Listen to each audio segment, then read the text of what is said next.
Welcome to the online lecture of Sharad B. More English High School. So in history we have completed till chapter number 4. Today I am going to start with the 5th chapter, Evolution of Mankind. So first topic, from Homo habilis to Homo sapiens sapiens, the skilled human. What is given first about the skilled human? The species of humans who could use their hands skillfully is known as the skilled human. The first evidence of this species was found in the border region between Tanzania and Kenya in the continent of Africa. The scientist Louis Leakey, who discovered this species, named it Homo habilis because besides their fossilized remains, he found some tools made by them. Okay, now as in the previous chapter we have already studied how the evolution takes place, right? Initial जो species होती है, after the evolution it comes to some another kind of species, right? So in the same way the mankind has been, the physical and internal structure of the mankind has also been improved or evolved, you can say. So first type that is given to us is the skilled human. Okay, so it is a kind of it is a species in which the human can use the hands skillfully, both the hands skillfully, so that is considered as the skilled man. और इसकी research किस तरीके से देखो initiate हुई थी. the first evidence the first evidence of this species was found in the border region. कहाँ पर फाइंड किया गया था इससे related first evidence in the border region of Tanzania and Kenya, and in the that is present in the continent of Africa. Okay, and the scientist Louis Leakey, named as the scientist Louis Leakey, who discovered the species, named it. और जिसने इसको discover किया था उसने इस species को, इस particular species को क्या नाम दिया? Homo habilis. Okay, because beside their fossilised remains, अब उनके जो फॉसिलाइज्ड और रिमेन्स मिले थे, है ना, उसके साथ में उनके बनाए हुए कुछ टूल्स भी मिले थे. मीन्स सो वो क्या इंडिकेट करता था कि वो जो टूल्स उन्होंने बनाए थे, so they can use their hands very skilfully. So इसके अकॉर्डिंग, इस रिसर्च के अकॉर्डिंग ये पता चला कि जो वो टाइम के, मतलब जो इस स्पीशीज से बिलोंग करने वाले humans means Homo habilis. Okay, so वो क्या कर सकते थे, अपने हैंड्स को प्रॉपरली बहुत अच्छे से स्किलफुली यूज कर सकते थे, जिसको यूज करके उन्होंने जो टूल्स बनाए थे उसके रिमेन्स भी मिले थे. Okay, in Latin homo means man. Okay, so that is the word जो उसको गिवन गया, मतलब उस स्पीशी को पर्टिकुलरली एक नेम असाइन किया गया था, Homo habilis. So from where it has been derived, it has been derived in the Latin word, जिसमें से होमो का मीन क्या होता है, means man. Okay, and habilis means the one who uses his hands skilfully. Okay, so man, और जो ऐसा person जो क्या कर सकता है, अपने हैंड को स्किलफुली यूज कर सकता है. सो ये दोनों भी words they stand for Homo and habilis. Okay, so इसको कंबाइन करके इनके नेम, मतलब इनको नेम दिया गया था. Okay, Homo habilis could stand on 2 feet and walk. His spine was slightly bent and not quite erect. Okay, अब उसके कुछ special features यहाँ पे describe किए गए, कुछ characteristics that they can stand on the feet and walk, and they can walk. Okay, but जो उनकी spine होती है that was slightly bent. Okay, मतलब exactly erect, exactly straight नहीं होती है, थोड़ी सी क्या होती है, slightly bent होती है, as you can see here in the diagram, a reconstructed picture of Homo habilis. And also here you can see some stone choppers made by Homo habilis, means some tools that were designed by them. Okay, now his brain was bigger than that of the apes, although his face and limbs were somewhat similar to their. Okay, अब क्या है, मतलब जो apes में generally जो initially trace पे रहते थे और फिर इवॉल्व होने के बाद वो कहाँ पर आए थे, लैंड्स एंड ग्राउंड्स पे रहने के लिए, सर्वाइव करने के लिए आए थे. सो उनका जो कंपैरिजन किया गया है एप से किया हुआ है, कि इनका जो ब्रेन था वो किससे बिगर था, एप से. एंड उनका जो फेस होता है, फेस और लिम्स क्या होती है उनकी, उसमें क्या होती है, कुछ सिमिलैरिटी थी. Okay, so The stone tools made by Homo habilis were not useful for hunting big animals. और जो stone tools means जो पत्थर को, स्टोन को यूज करके उन्होंने क्या बनाए थे, टूल्स बनाए थे. सो वो क्या करते थे, मतलब यूजफुल थे for hunting, but they were not useful for the but they were not useful for hunting the big animals. Okay, मतलब बिग एनिमल्स को हंट करने की का शिकार करने के लिए वो क्या यूजफुल नहीं थे. So they had limited uses such as scraping meat from the skin of dead animals or breaking bones to get the marrow. Okay, मतलब वो कुछ जो स्मॉलर पर्पस के लिए, मतलब कि जो देखो जो डेड एनिमल्स है उनकी स्किन निकालना, और जो ब्रेकिंग बोन्स मतलब जो बोन्स है ना, उनकी बोन्स को क्या करना, तोड़ना, और इसमें से मैरो क्या करना, निकालना. सो इस चीज के लिए उन्होंने वो स्टोन्स वगैरह बनाए थे. Okay, so we can infer from this that Homo habilis was a forager. Okay, so इसे हम लोग क्या इन्फर कर सकते हैं, मीन्स क्या कंक्लूड कर सकते हैं, that they were a forager. he ate he ate the leftovers of animals that had been hunted by the other animals. मतलब वो ऐसे पर्सन थे जो क्या करते थे, लेफ्ट ओवर मतलब बचा हुआ है ना, जो एनिमल्स के जो पार्ट्स बचे हुए थे, जो हंड्रेड, जो अदर एनिमल्स क्या करते थे, मतलब शिकार करके क्या करते थे, कंज्यूम करते थे, तो उससे जो रिमेन्स बचे थे वो क्या करते थे, वो खाते थे. So it is possible that he hunted small animals and gathered eggs, wild fruits and roots to eat. Okay, apart from this, other things they can consume for their food is what, eggs, wild fruits मतलब जंगली जंगल में मिलने वाले जो fruits रहते थे, and the roots to eat. Okay, so here the information related to the Homo habilis is completed, and next topic is Homo erectus. So what is given here about them? Homo erectus marks an important stage in human evolution. Okay, as we know, we are studying about the human evolution, mankind evolution. Okay, so the Homo erectus means इनके species को क्या कहा जाता है, एक important stage consider किया जाता है in the evolution journey of the mankind. Okay, erectus means the one who stands erect. Okay, as we know, there are some hidden meaning behind the name given to the particular species. Okay, so Homo erectus में जो erectus word use हुआ है, so उसका meaning क्या होता है, means the person जो exactly straight खड़ा रहे. Okay, so erectus का मतलब क्या होगा, जो straight रहने वाला है. It means ये क्या कर रहा है, उनकी एक particular feature को describe कर रहा है. So hence the name Homo erectus is compared to Homo habilis. He had a more developed brain. Humans of the Homo erectus species lived in groups. Okay, अब कंपेयर किया किससे, होमो हिबिलिस species से. Okay, सो जो होमो हिबिलिस थे उनके कंपैरिजन में इनका जो ब्रेन था वो काफ़ी डेवलप था. दे can use it in proper manner. Humans of the Homo erectus species lived in groups, और जो जनरली इस स्पीशीज से बिलोंग करने वाले ह्यूमंस थे वो कैसे रहते थे, ग्रुप्स में रहते थे. Okay, having scene wild Fyers, humans knew about fire. It is likely that Homo erectus had learned the technique of fetching the burning branches of trees to use that fire. Okay, means wildlife. अब जो ये जो species पूरी totally कहाँ survive करते थे, forest में और जंगल, मतलब जंगल वाले एरियाज में लोकेटेड रहते थे. सो वहाँ करने वाला जो natural phenomena that is forest fire. Okay, so उससे उन्होंने क्या किया, ये फायर वाला कंसेप्ट लर्न किया था, और ये अज्यूम किया जाता है it is likely that Homo erectus had learn the technique of fetching the burning branches of trees to use that fire. Okay, और उस मतलब फायर को यूज करने के लिए उन्होंने ये टेक्निक यूज किया, मतलब वो पर्टिकुलर एरिया में वो क्या करती थी, स्प्रेडेड रहती थी, है ना. सो उस फायर को वो यूज करने के लिए उन्होंने कौन सी टेक्निक यूज की थी, ब्रांचेस, जो ट्रीज की ब्रांचेस होती थी उसको वो क्या करते थे, यूज करते थे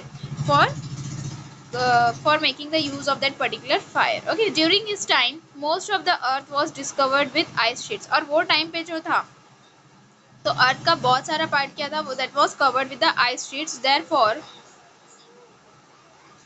the climate was extremely cold. और जो मतलब जो अर्थ का जो पार्ट था वो because it was covered with the ice layers. Okay, so जो environment, जो क्लाउड का क्लाइमेट था that was extremely cold. Okay, अब जब cold environment में उनको survive करना था, मीन्स वो एक evolution का आपको बता रहा है मैनकाइंड का कि कैसे उसने अपने ब्रेन को यूज करके, बिकॉज ये सारी चीज़ें जो हम लोग आज यूज़ करते हैं that was not developed in a second. Okay, इसे हर एक चीज़ के पीछे एक एक टेक्निक इवॉल्व होते होते मतलब आप ये पर्टिकुलर स्टेज पे पहुंचे, राइट. सो इसके पीछे मतलब उन्होंने कैसे आइडिया लिया कि उनको क्या कैसे करना, सर्वाइव करना है ना उस इन्वायरमेंट में, मतलब उस कोल्ड इन्वायरमेंट में वो कैसे सर्वाइव कर सकते हैं, उसका आइडिया उनको कैसे मिला, right. Homo erectus could survive in that extremely cold climate because he had learned to use fire. अब देखो उन्होंने फायर को यूज करना सीखा था, है ना. तो यूज करते थे using the branches of the trees. तो उस कोल्ड इन्वायरमेंट में सर्वाइव करने के लिए वो जो टेक्निक यूज की थी, उन्होंने टेक्निक सीखी थी, लर्न की थी, वो यूज करना स्टार्ट किया. However he had not yet mastered the technique of making fire. अब मेकिंग फायर मीन्स वो जो नेचुरल फिनोमिना के थ्रू फायर कंज्यूम कर सकते थे, बट यूज कर सकते थे, बट वो अभी तक मास्टर मतलब ये टेक्निक में, मतलब मेकिंग फायर, जो खुद से वो फायर की टेक्निक थी खुद से फायर जलाना, आग जलाना और उसको यूज़ करना, उस टेक्निक में वो मास्टर नहीं हुए थे, मतलब अब तक वो डेवलपमेंट नहीं आई थी. So tools made by the Homo erectus were more developed and symmetrical compare to those who made by the Homo habilis. Okay, now as compare to the tools made by the Homo habilis, the tools made by them were more developed, मतलब ज़्यादा better manner में बनाए गए थे, but they were symmetrical, मतलब उनमें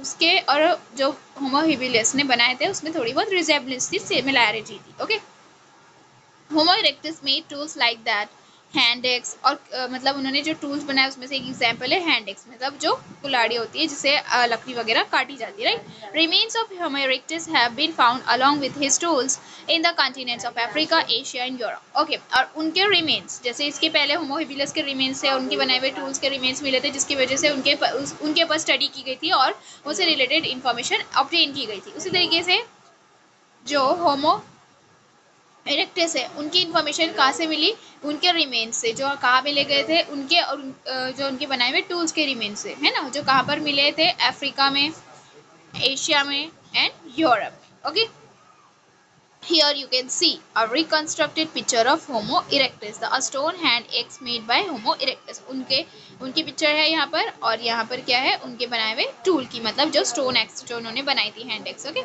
as you can see it is more developed, right. ये वाले जो इसके कंपैरिजन में ये वाला जो स्पीसी है, you can see it is more developed, right, because ये इसने क्या किया, ये क्या है, इवोल्यूशन है. ओके, नाउ नेक्स्ट होमो, नेक्स्ट स्पीशी. अभी इसके पहले हम लोगों ने होमो हिबिलिस एंड होमो इरेक्टस के बारे में स्टडी किया, right. Now the next topic is Homo neanderthalensis. Okay, one more stage of development in human evolution is Homo neanderthalensis. Okay, he was physically big and strong. He is commonly known as Neanderthal man because his remains were first found at Neanderthal. Okay, अब देखो जो starting की दो species है, उसके बाद जो next species आती है उसको क्या नेम दिया गया था, होमो नेंडरथैलेंसिस. ओके, नेंडरथैलेंसिस. अब ये सेकेंड, ये नेक्स्ट स्टेज था इवोल्यूशन का, है ना. ये क्या थे, फिजिकली ज़्यादा बड़े थे और स्ट्रॉन्ग भी थे, as you can see clearly in the picture, right, मतलब ज़्यादा बड़े और स्ट्रॉन्ग थे. Next, he is commonly known as Neanderthal man. Okay, as you know यहाँ पे क्या नेम है, होमो नेंडरथैलेंसिस, बट कॉमनली उसको कैसे बोला जाता है, नेंडरथल मैन.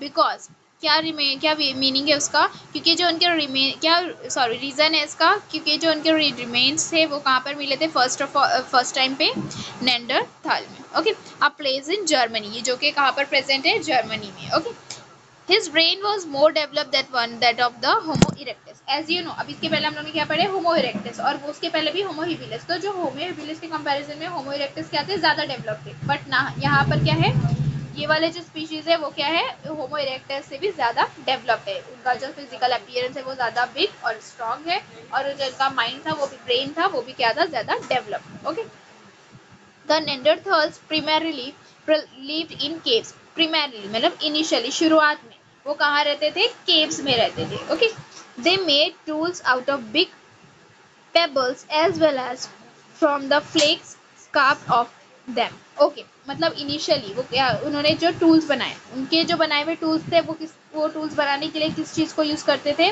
देखो, इसके पहले हम लोगों ने जो देखे वो स्टोन्स, मतलब जो पत्थर रहते थे, है ना. अब स्टोन्स पे कितनी मेहनत करनी पड़ती होगी, राइट, तब जाके उसका एक पर्टिकुलर शेप आता था. उन्होंने क्या किया, एज यू नो कि इनका ब्रेन क्या था, ज़्यादा डेवलप था, है ना. तो वो अपने मतलब अच्छी तरीके से और टेक्निक्स क्या कर सकते थे, क्या किए थे उन्होंने, इनिशियलाइज किए थे, इन्वेंट किए थे. सो स्टोन्स के जगह उन्होंने क्या यूज़ किया, for making the different tools they use the big pebbles. Pebble का एक्चुअल मीनिंग होता है जो छोटे छोटे पत्थर, कंकर होते हैं ना, लेकिन उसमें भी जो बिगर, राइट, बिकॉज अब वो साइज में छोटे थे, है ना, और ऑलरेडी वो क्या रहते थे, छोटे रहते थे, उनमें क्या करना पड़ता था, थोड़ा सा उसको शेप देके उसको एक पर्टिकुलरली टूल में कन्वर्ट किया जा सकता है, राइट, मतलब ज़्यादा स्ट्रगल नहीं करनी पड़ती थी उसको.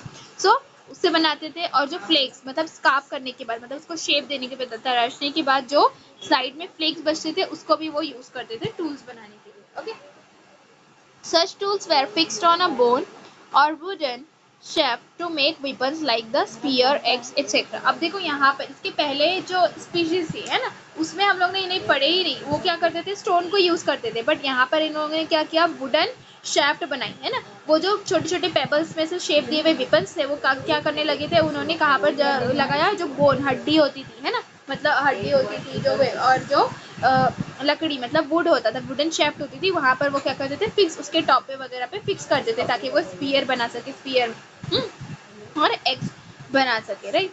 द बिग एनिमल्स, और ये जो टूल्स बनाए थे उन्होंने है ना, वो इसको यूज करके क्या करते थे, बड़े बड़े एनिमल्स का की हंटिंग कर सकते थे। तो वो क्या करते थे, बड़े बड़े एनिमल्स को शिकार करते थे।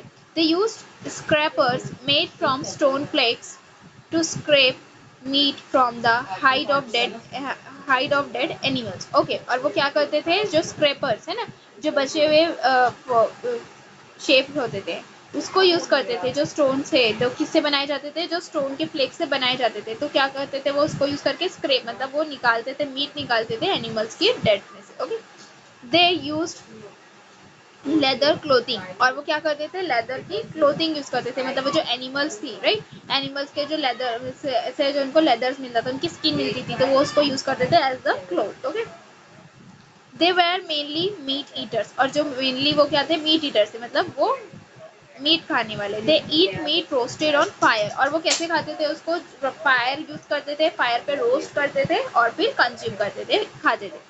They knew the art of making fire by rubbing sticks of hardwood on each other or by striking one flint stone on another to obtain sparks. Okay. अब इसके पहले जो हम लोगों ने पढ़े होमो इरेक्टस, वो क्या करते थे, जो नेचुरल फिनोमेना की तरह जो लगी हुई फायर होती थी है ना, फॉरेस्ट फायर, उसको यूज करते थे। बट इन्होंने क्या किया, इन्होंने टेक्निक इन्वेंट की है ना, कि फायर कैसे हम लोग क्या कर सकते हैं, लगा सकते हैं, आग कैसे यूज कर सकते हैं ना, स्पार्क पैदा करना है, वो लोग ने इन्वेंट किया। तो वो क्या करते थे, जो स्टिक होती थी है ना, वुडन स्टिक्स होती थी, उसको रब करते थे, या तो फिर जो स्टोन्स होते थे उसको रब करते थे to create the spark. Okay, it is likely that the Neanderthals had developed some artistic skills. Some scientists believe that they also communicated with each other by producing grunts and other primary sounds. Okay. अब उनके कुछ और features भी बताए हुए कि वो क्या थे, काफी डेवलप थे, और मतलब उनके अंदर स्किल्स थी, जैसे भी हम लोग ने देखे कि वो किस तरीके से हंटिंग करते थे है ना, फायर का यूज करते थे। आफ्टर दैट उन्होंने कितने वेपन्स बनाए थे, वो वेपन्स बनाए थे, डिफरेंट टूल्स बनाए थे, राइट। अब देखो नेक्स्ट क्या है, यहाँ पे बताया गया है कि ये भी रिसर्च में ये भी क्या किया, कंक्लूड किया गया है, इन्फर किया गया है कि वो लोग क्या करते थे, एक दूसरे से कम्युनिकेट है ना, कम्युनिकेट करने का भी ट्राई करते थे बाय प्रोड्यूसिंग ग्रंट्स, मतलब अदर जो छोटी आवाज़ होती है ना, और अदर अदर तरीके की जो साउंड्स होती है ना, वो प्रोड्यूस करके क्या करते थे, एक दूसरे से कम्युनिकेट करने की कोशिश करते थे। बिकॉज देखो आज इतनी जो डेवलप अलग अलग नॉलेज है हम लोग के पास इंफॉर्मेशन है कि जैसे हमें पता है कि डिफरेंट लैंग्वेजेस आर अवेलेबल, सो उसको यूज करके हम लोग क्या कर सकते हैं, एक दूसरे से कम्युनिकेट कर सकते हैं। There are so means of communication, but previously past time पे ऐसे नहीं होता था, तो वो क्या करते थे, डिफरेंट साउंड्स प्रोड्यूस करके एक दूसरे से कम्युनिकेट करते थे। Okay, however it is not known whether they had a developed language system to express their thoughts with the help of words. Okay, और ये अभी हमें नहीं पता है कि जो उनका जो डेवलप्ड उनके पास कोई डेवलप लैंग्वेज का सिस्टम था एक्सप्रेस करने के लिए उनके थॉट्स, या नहीं, with the help of words. But ये क्या किया गया, कंक्लूड किया गया कि वो क्या करते थे, कुछ साउंड्स प्रोड्यूस करके एक दूसरे से कम्युनिकेट करते थे। When a member of the group died, the Neanderthals buried tools, horns, etc. along with the dead body. Also, they applied red ochre to the dead body before burying it. Okay. अब वो क्या करते थे, कोई जब कोई particular है ना मेंबर ऑफ ग्रुप, कोई उनके जो एसवीएन होते हैं, वो क्या करते थे, ग्रुप्स में रहते थे, राइट। तो जब भी कोई ग्रुप का एक पर्टिकुलर पर्सन क्या होता था, डाई हो जाता था, मर जाता था, तो वो क्या करते थे, उसको जला देते थे, जो उनके टूल्स थे, हॉर्न्स वगैरह, उसको उसके साथ में along with the dead body. Okay, और वो क्या करते थे, रेड ऑकरे भी अप्लाई करते थे बॉडी पे before burying it. Okay, so it indicates that the Neanderthals had established some rituals of burying the dead, और ये पता चल रहा है कि उन्होंने जो डेड थे है ना, उसको ब्यूरी करने के कुछ रिचुअल्स बनाए थे, मतलब कि उनके खुद के ग्रुप के कुछ रिचुअल्स थे कि जब कोई पर्टिकुलर पर्सन, कोई पर्टिकुलर मेंबर डेड हो जाएगा तो उसको किस तरीके से फाइनल फेयरवेल देना। Okay, in the course of time, some groups of Neanderthals left Africa and migrated up to the continents of Europe and Asia. Okay, और in the course of time, मतलब as the time has been passed, तो वो धीरे धीरे क्या करने लगे, कुछ ग्रुप्स कहाँ अफ्रीका से माइग्रेट होने लगे, मतलब उस जगह को छोड़कर कहाँ पर माइग्रेट करने लगे, continents of Europe and Asia, है ना। इसकी वजह से इनके जो फॉसिल्स है वो इन एरियाज पे हमें मिले थे। Naturally they had to face a different environment, they had to adopt new ways of living and finding food, क्योंकि वो जो चेंजिंग इन्वायरमेंट था, है ना, उसमें वो रहने सर्वाइव करने का ट्राई करते थे। मगर अगर वो उनके मतलब उनकी सर्वाइवल के हिसाब से नहीं था, तो वो क्या करने लगे, वो उसको उन्होंने ट्राई किया पहले अडॉप्ट करने की, है ना, बट वो अगर वो सर्वाइवल के हिसाब से नहीं था, तो for the means of living, for finding the food, उनको क्या करना पड़ा, migration. Therefore they went on modifying and improving the tools that were essential in their life। और वो क्या करने लगे ये सारी चीज़ों के लिए, कि उनको पता है कि उनकी लाइफ की नेसेसरी चीज़ें क्या है ना, उनको इतना आइडिया था, तो उसके लिए वो क्या करते रहते थे, इम्प्रूव करते रहते थे उनके टूल्स के, उनके डिफरेंट एसेंशियल्स को क्या करते थे, इम्प्रूव और डेवलप करते रहते थे। However, the improvements in tools took place over thousands of years। और लेकिन ये बात भी है कि ये इस इम्प्रूवमेंट में कितना लग गया, थाउजेंड्स ऑफ ईयर्स लग गए, मतलब धीरे धीरे क्या करने लगी, वो स्पीशीज इस तरीके से इवॉल्व होती थी और उनके अंदर डेवलपमेंट आता रहा। Okay, so now next part will continue into the next lecture.